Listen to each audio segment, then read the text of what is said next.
Students good morning. पढ़ेंगे class 9-10 के बच्चे मैथ्स पढ़ेंगे। राजपूत कोचिंग सेंटर में आपका स्वागत है। तो देखिए एक्सरसाइज 7.3 आपकी चल रही थी। क्वेश्चन नंबर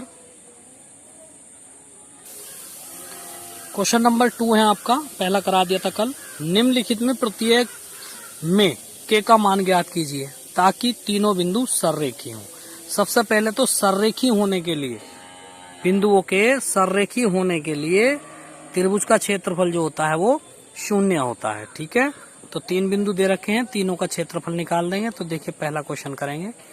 तो पहले में हर बिंदु दिए हुए हैं 7, -2, 5, 1 और 3, k। तो x1 by 1, x2 by 2, x3 by 3 इस प्रकार से है। ठीक है, तो आइए करते हैं। x1 का मान 7, x2 का 5, x3 का 3, by 1 -2 by 2 1 by 3 k। दिया है तीनों बिंदु सररेखी हैं। जब तीनों बिंदु सररेखी हैं तो त्रिभुज का क्षेत्रफल 0 होगा। ठीक है, ऊपर का उतार लीजिए आप कॉपी पे, तभी सवाल समझ में आएगा, क्योंकि आपको कॉपी में से देखेंगे मान हम रखेंगे, क्योंकि मान तो ये ऊपर चले गए। अब तो त्रिभुज के क्षेत्रफल का सूत्र हमने लगाया है 1/2 x1 y2 - y3 प्लस के x2 y3 - y1 plus x3 y1 - के y2 बराबर 0। 1/2 ये जो है पूरा 0 में चला गया, तो x1 का मान 7 रखेंगे। ठीक है, और ये सब जो मान रखे गए हैं ये सब मान रखे गए हैं जो अभी मान ऊपर से दिए हुए थे, बड़े ढंग से रखे गए हैं। तो ये आप सवाल चेक कर सकते हैं। ठीक है, सारे तो 7 का ना 7, 7 माइनस के 7 के प्लस के 5 के 5 दूनी 10, ये हो गया माइनस के 3 बराबर 0। तो माइनस के 7 में से प्लस के 5 गए तो माइनस के 2 के बचेंगे, प्लस 10 और 7 ये आया, 3 तिया हो गया माइनस के 9 बराबर 0। -2 के 10 और 7 17 में से 9 घटा के 8 बचता है, और बाद में इसको इधर ले गए, 2 चौक 8, माइनस से माइनस कट गया तो के बराबर आ गया 4। ठीक है, अब सेकंड पार्ट है इसका 8,1। ये बिंदु दे रखे हैं तीनों इस प्रकार से x1 by 1, x2 by 2, x3 by 3 ये हमने लिख लिए हैं। तीनों बिंदु सररेख हैं, तब त्रिभुज का क्षेत्रफल जो होगा वो 0 होगा। फिर इसी प्रकार से इस क्वेश्चन को हम करेंगे। 1/2 ये पूरा सूत्र लगा दिया है बराबर 0। तो देखिए 8 x1 का मान 8 माइनस के 4 प्लस के 5 प्लस के -5 -1 प्लस 2 प्लस 1 1 प्लस 4 बराबर 0। ठीक है, तो ये आ गया, 1 बचेगा। 8 गुणा 1 के -5 माइनस का 1 -6 हो गया, प्लस के 2 गुणा 5 हो गया। 8 ही का नया 8 माइनस के 6 के और प्लस 2 पंजे 10 बराबर 0। -6 के 10 और 8 18, -6 के बराबर माइनस के 18, 6 18 के का मान आ गया 3। ठीक है, नेक्स्ट क्वेश्चन। बिंदु 0, -1, 2, 1 तथा 0,3 वाले त्रिभुज की भुजाओं के मध्य बिंदुओं से बनने वाले त्रिभुज का क्षेत्रफल ज्ञात करो। इस क्षेत्रफल का दिए हुए त्रिभुज के क्षेत्रफल से अनुपात ज्ञात करो। यानी कि ये कोई त्रिभुज है ABC, इसके मध्य बिंदुओं से बनने वाला एक त्रिभुज और है DEF, इसका क्षेत्रफल ज्ञात करना है। फिर इसके क्षेत्रफल को इस बड़े वाले क्षेत्रफल से अनुपात ज्ञात करना। तो माना इस बड़े वाले त्रिभुज के बिंदु हैं 0,1 B है, 2,1 C है, 0,3।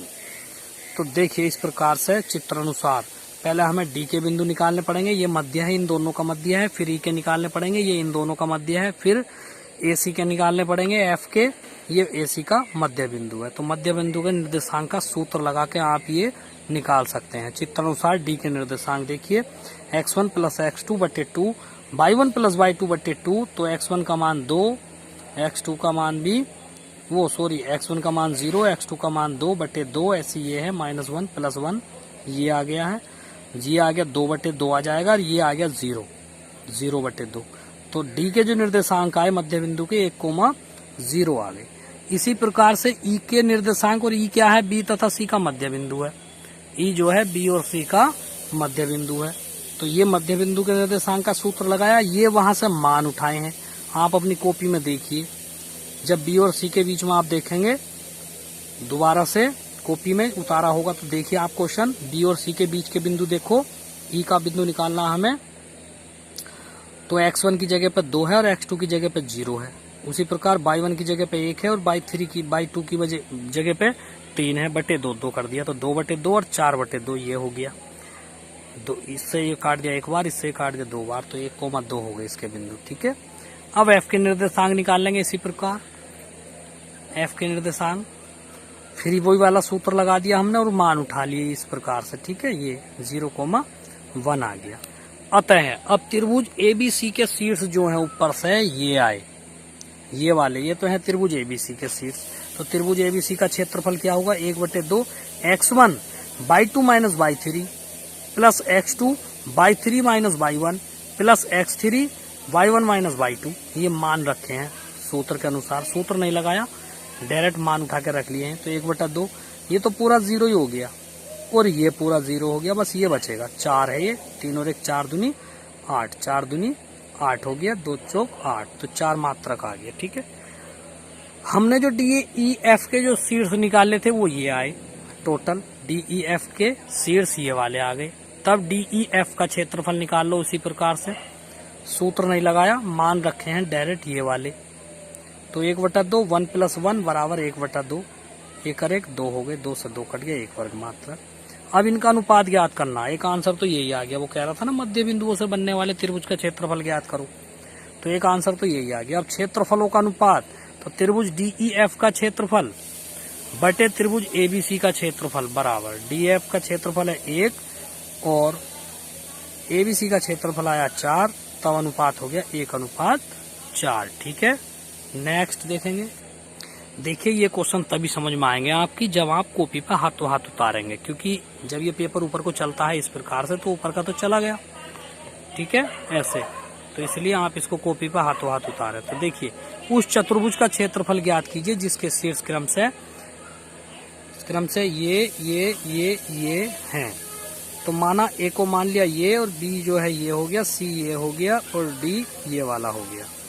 तब B तथा D को मिलाने पर 2 त्रिभुज प्राप्त होते हैं। अब आपने इस चतुर्भुज को ABC के पदों में लिखा, तो अब B और D को मिला दिया, B तथा D को मिलाने पर 2 त्रिभुज प्राप्त होते हैं, ये इस प्रकार से, ये ऐसे मिला दिया। तो एक त्रिभुज तो ये हो गया, एक त्रिभुज ये हो गया। ठीक है, ये त्रिभुज 1 और ये त्रिभुज 2। तो पहले एक का क्षेत्रफल निकाल लो, फिर दूसरे का निकाल लो और बाद में दोनों को जोड़ दो। तो उसी प्रकार से तो त्रिभुज ABD के शीर्ष ये हैं, ये ABD के शीर्ष हो गए इस प्रकार से। तो त्रिभुज ABD का क्षेत्रफल ये हमने सूत्र लगाया है। देखिए अब पूरे मान रखेंगे हम, 1/2 x1 का मान कहाँ से उठाएंगे, ये एरिया, ये x1 y1 x2 y2, चाहे तो लिख लो इसके ऊपर। ठीक है, ये x1 ये y1 ये x2 ये y2 ये x3 ये y3। अब हमने लिख दिए हैं, अब आप आराम से देख सकते हैं, इनके मान लगा दिए हैं। ठीक है, ये मान रख दिए टोटल, यहाँ पे सबके मान रखे हैं। -5 -3 ये माइनस के 8 हो गए, -4 पहले से था, माइनस के 3 3 और 2 5 हो गया, गुणा में 2, 5 में से 2 गए, 3 बचेंगे, तो 4 दूनी वो 4 अट्ठे 32, -3 पंजे 15 और 3 दूनी 6, ये हो गया 1/2, 32 और 6 38 माइनस के 15, तो 1/2 23 वर्ग मात्रक। यानी कि त्रिभुज ABD का जो क्षेत्रफल आ गया वो 23/2 वर्ग मात्रक आ गया। उसी प्रकार से त्रिभुज BCD जो बचा, ठीक है, BCD जो बचेगा उसके निर्देशांक ये वाले हैं। तो BCD का क्षेत्रफल फिर सूत्र लगाया, मान रखेंगे x1 y1 x2 y3 x2 y2 x3 y3, इस प्रकार से ये मान उठा के यहाँ पर रख लिए, चाहे इस पे भी लिख लो, x1 y1 x2 y2 x3 y3, इस तरह से मान रख लेंगे। तो 1/2 ये रख दिए मान, बिल्कुल ध्यान से देखेंगे सब समझ में आ जाएगा। तो ये -3 है, -2 -3 -5, 3 गुणा 5 और 3 8, 2 प्लस -5 में से +2 तो -3 बचेगा। उसी प्रकार 3 पंजे 15 प्लस 3 अट्ठे 24 और 3 दूनी -6, ठीक, 24 और 15 में से 6 गए, 9 बचेंगे ये वाले, तो बराबर 1/2 33 आ गया। अतः त्रिभुज बीसीडी का जो क्षेत्रफल आ गया वो आ गया 33/2 वर्ग मात्रक। लेकिन हमें तो चतुर्भुज का क्षेत्रफल चाहिए था ना, तो इसलिए अतः चतुर्भुज एबीसीडी का क्षेत्रफल क्या हो गया, एबीडी और बीसीडी दोनों के क्षेत्रफल को जोड़ दीजिए, ये आ गया 28 वर्ग मात्रक। ये चतुर्भुज का क्षेत्रफल आ गया है। ठीक है, नेक्स्ट क्वेश्चन नंबर 5 है आपका, यदि त्रिभुज एबीसी के शीर्ष ए बी सी हो तो इसकी माध्यिकाओं का त्रिभुज के 2 बराबर क्षेत्रफल वाले त्रिभुजों में विभाजित करती है। यानी कि जो त्रिभुज एबीसी है तो इसकी माध्यिका त्रिभुज को 2 बराबर क्षेत्रफल युग्मों में विभाजित करती है। यानी कि इसमें सिद्ध करना है क्या, ये क्वेश्चन डायरेक्ट हल है, क्वेश्चन नहीं लिखा है। इसमें ये लिखा है यदि कोई त्रिभुज एबीसी है उसकी कोई माध्यिका खींच दी है, तो हमें ये सिद्ध करना है कि जो त्रिभुज बनेगा माध्यिका खींचने पे 2 त्रिभुज बनेंगे तो उन दोनों त्रिभुजों के क्षेत्रफल जो होंगे वो बराबर होंगे। हमें यही सिद्ध करना है। तो देखिए दिया है एक त्रिभुज एबीसी तथा उसकी एक माध्यिका एडी है, तो ये त्रिभुज खींच दिया, इस प्रकार से त्रिभुज बना दिया और इसकी एक माध्यिका खींच दी सीडी, एडी खींच दी।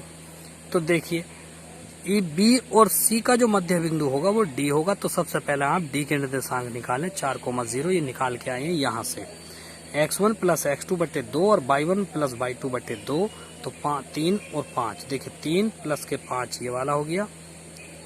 ठीक, उसके बाद -2 + 2 ये आ गया, तो ये हो गया 0 और ये हो गया 8, 5 और 3 8, 2 चौक 8 और ये हो गया 0/2।